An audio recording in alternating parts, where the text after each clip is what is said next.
Oke, kembali lagi ke Beyond the Game. Kali ini kita ngebahas isu yang lagi sedang terjadi di Indonesia beberapa bulan terakhir dan persiapan mengenai liga di musim 2023-2024. Ada Andi Tani, Presiden PPI, kita mau discuss beberapa regulasi, terutama regulasi pemain yang akan kita hadapin yang berkaitan langsung dengan pemain kita. Kemarin sempat ini ada press yang pembatasan tentang masalah pemain naturalisasi lah, tentang masalah salary cap, tentang masalah kuota pemain asing, yang pada akhirnya sekarang mengerucut kepada kuota pemain asing menjadi 5+1, 5 bebas dan 1 pemain ASEAN. Mengenai salary cap tidak ada, mengenai masalah juga naturalisasi yang waktu itu kita suarakan, kita tolak karena terkait dengan adanya hak asasi manusia. Sebagaimanapun mereka udah jadi pemain, udah jadi warga negara Indonesia, ada hak yang tidak bisa dibeda-bedakan. Nah, ngomong yang sekarang terjadi deh, gimana nih terkait dengan pemain asing yang nambah kuotanya menjadi 6, dan untuk juga kuota pemain asing di Liga 2, isunya kan 1+1 jadi 2. Sebenarnya belum ada ketok palunya lah, cuman terkait dengan itu dari sisi pemain sendiri ngeliatnya seperti apa? Lama banget. Iya. Sengaja saya lamain. 5+1 itu lumayan banyak. Kalau asing saja udah 6, berarti sisa 5 pemain. Lokal berarti sisa 5. Kalau misalkan ada naturalisasi lagi di sana, misalkan satu klub ada 3 naturalisasi, berarti sisa 2. Sisa 2. 3 dong. Oh ya 2. Ya. Kembali lagi tadi, berarti sisa 5 kalau 3 ada naturalisasi, sisa 2. Oke? Nah, berarti starting 11 hanya membutuhkan 2 pemain asli putra Indonesia. Karena sudah tadi 3 naturalisasi plus 6 asing, itu menurut saya sangat disayangkan lah. Dan kita juga harus tahu tujuannya sekarang untuk apa.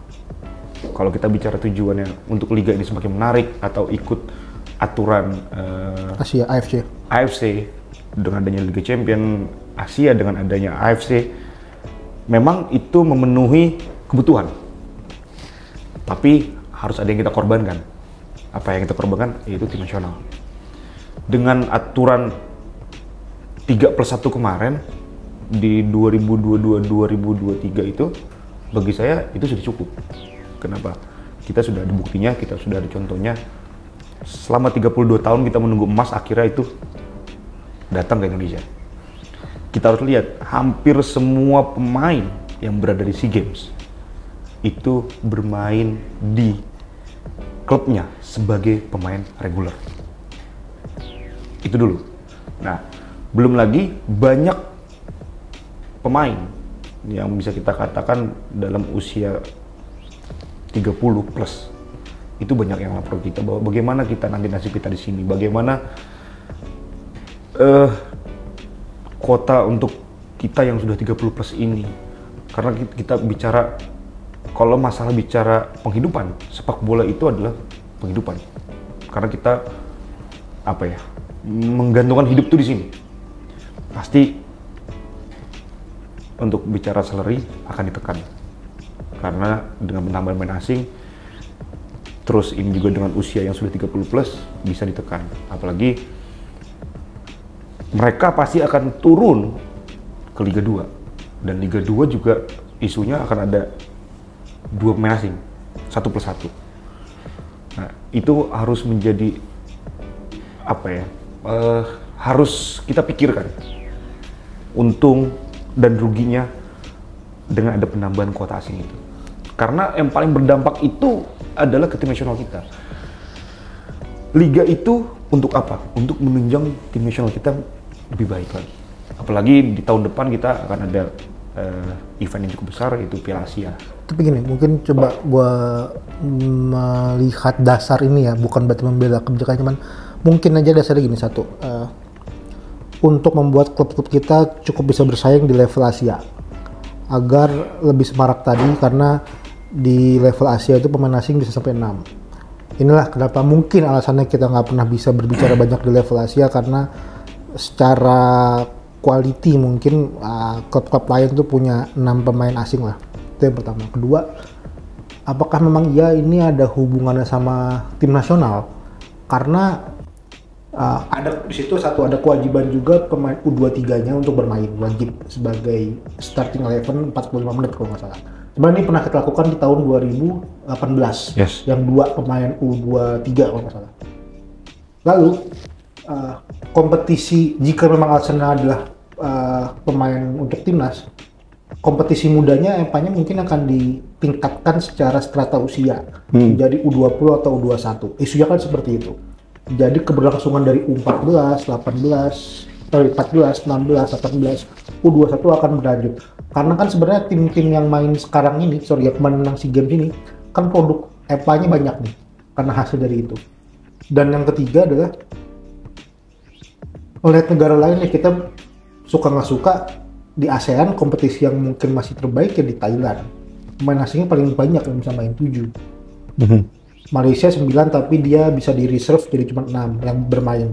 Kita wajib main 6. Thailand terbanyak dengan quality pemain yang suka nggak suka mau nggak mau kita menangkan SEA Games adalah masih yang terbaik. Dan kalau kita narik benang merah ke belakang, peringkat FIFA terbaik kan di awal 2000-an kan, yang bisa nembus 100 besar. Dan pemain asing 5 waktu itu kan. Jadi apakah 6 pemain asing ini mempengaruhi timnas padahal kita dulu pernah sama banyak ya? Mungkin lebih dikit lah 5. Tapi lebih banyak daripada 4 kemarin, tapi kita lebih baik.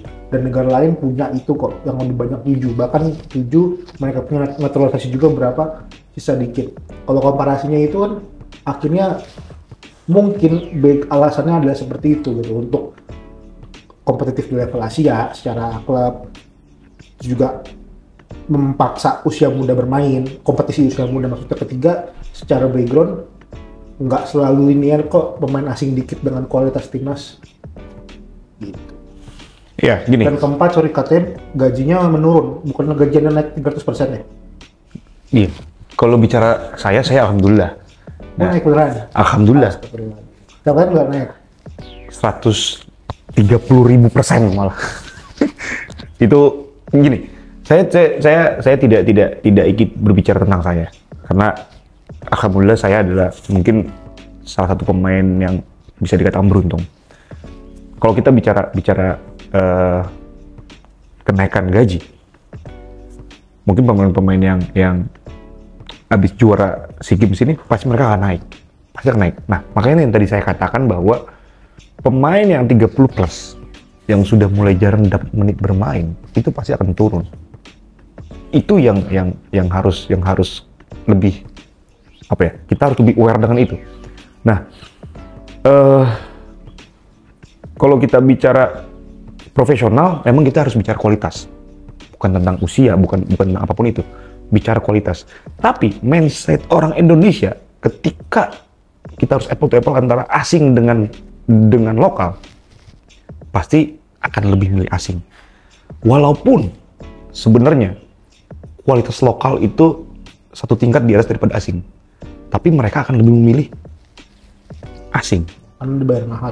Karena ya alasannya bisa seperti itu. Sudah gue bayar mahal, kok gue nggak pakai tenaganya? Bisa seperti itu. Itu juga harus menjadi sebuah pertimbangan. Makanya mungkin ada beberapa pemain yang sudah mulai teriak tentang itu. Tapi itu alasannya, karena mungkin backgroundnya kenapa kebijakan ini keluar, ya kan kita ya bukan berarti nembak beberapa teman menyemarakkan di level Asia berkompetitif. Dua adalah untuk menekan kompetisi usia muda berjalan kembali, karena pernah sukses di sana mungkin story-nya, meskipun baru sekali ya, yang kemarin kan nggak terlalu aktif lah, yang 2022 karena COVID dan lain-lain hal. Yang ketiga, ngelihat dari negara-negara lain juga nggak atau mungkin dari sejarah kita juga nggak linear kok dengan jumlah pemain asing yang sedikit dengan prestasi mungkin seperti itu.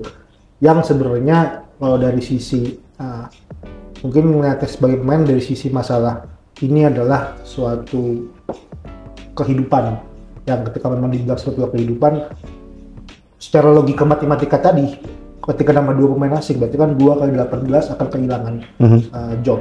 mungkin akan degrade ke Liga 2. Liga 2 pasti akan berkurang lagi, degrade ke Liga 3. Dan secara angka meskipun hanya 36, ya 18 kali 2, 36 orang, tapi 36 orang terancam. Nah, ini meskipun angkanya kecil, tapi ya inilah yang harus dilindungi gitu maksudnya. Iya.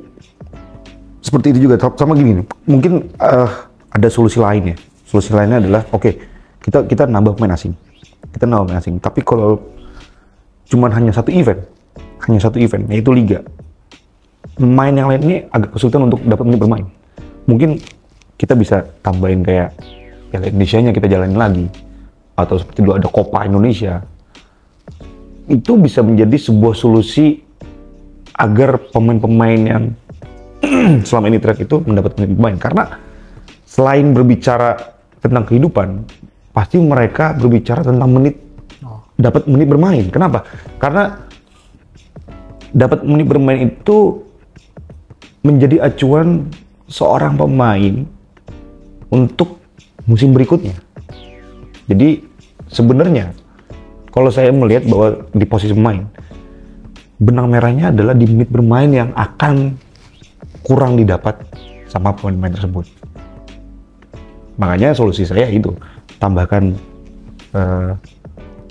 Piala Indonesia kah, atau Copa kah, atau apapun itu. Itu.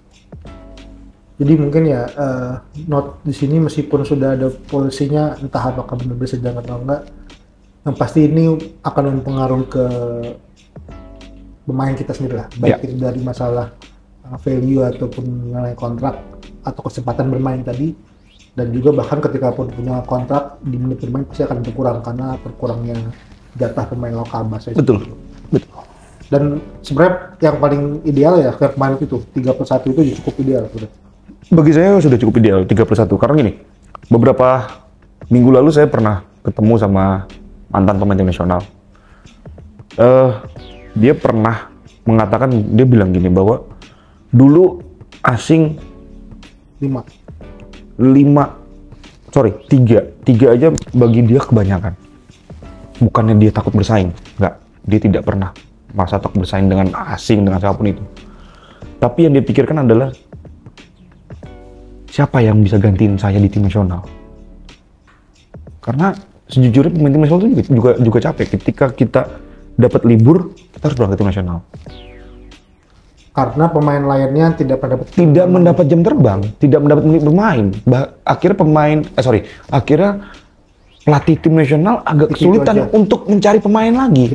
Akhirnya pemainnya itu lagi. Nah, ini make sense. Ini belum seperti itu. Untuk regulasi pemain muda cukup oke nggak sebenarnya? Ada kewajiban memainkan pemain muda dengan menit bermain minimal 45 menit lah bahas tadi. Gini, kalau untuk regulasi pemain muda pernah terjadi 2018 kan? Pernah terjadi ketika 2018. Pernah terjadi. Tapi sebenarnya itu tidak perlu dibuat. Kenapa? Karena sekarang sudah banyak klub yang mulai sadar. Banyak memainkan pemain muda. Contoh, di Persija aja udah hampir setengahnya itu pemain muda, Sar. Tergantung pelatih kan? Betul, tergantung pelatih. Nah sekarang ketika Persija sudah melakukan gitu, sekarang banyak juga seperti PSM juga banyak anak muda. Terus Persib Bandung Beckham sudah mulai muncul. Ada Owen juga. Ada juga Van Basten. Terus kita lihat kemarin itu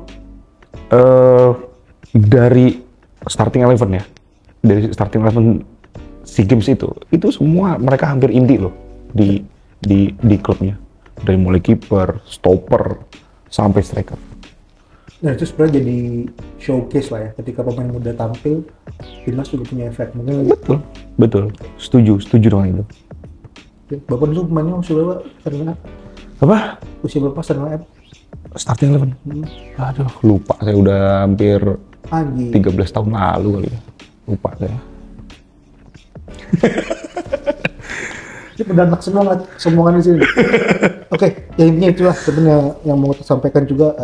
Meskipun mungkin ada sisi positifnya dari penambahan pemain asing, tapi memang nggak bisa menyenangkan semua orang. Betul. Tapi mau nggak mau kita lihat sini adalah sepak bola di sini dibuat untuk apa? Tujuannya apa? Itu. Ya pasti akan selalu ada yang harus dikorbankan lah. Maupun itu tim nasional ataukah harus liga yang kita korbankan, pasti setiap keputusan itu selalu ada yang harus dikorbankan. Oke. Itu aja kira-kira yang lagi naik, yang lagi memang regulasi yang baru ya itulah yang lagi jadi suara-suara pemain yang sebenarnya belum terdengar secara sosial media, tapi secara balik layar kita bisa sampaikan banyak yang cukup resah terhadap hal ini karena ya tadi masalah kesempatan bermain dan pengaruh juga terhadap masalah kuota pemain lokalnya dan pasti mau nggak mau terkait dengan masalah kontrak mereka. Itu yang jadi not juga adalah karena ini Liga Indonesia, Liga yang diselenggarakan di Indonesia dan untuk warga negara Indonesia itu sih yang ingin dimunculkan di notes kita hari ini. Okay, thank you. Mungkin next kita bahas isu bulanan yang lagi update. Intinya itu yang kita sampaikan terkait dengan regulasi penambahan kuota pemain asing. Sampai ketemu di video selanjutnya.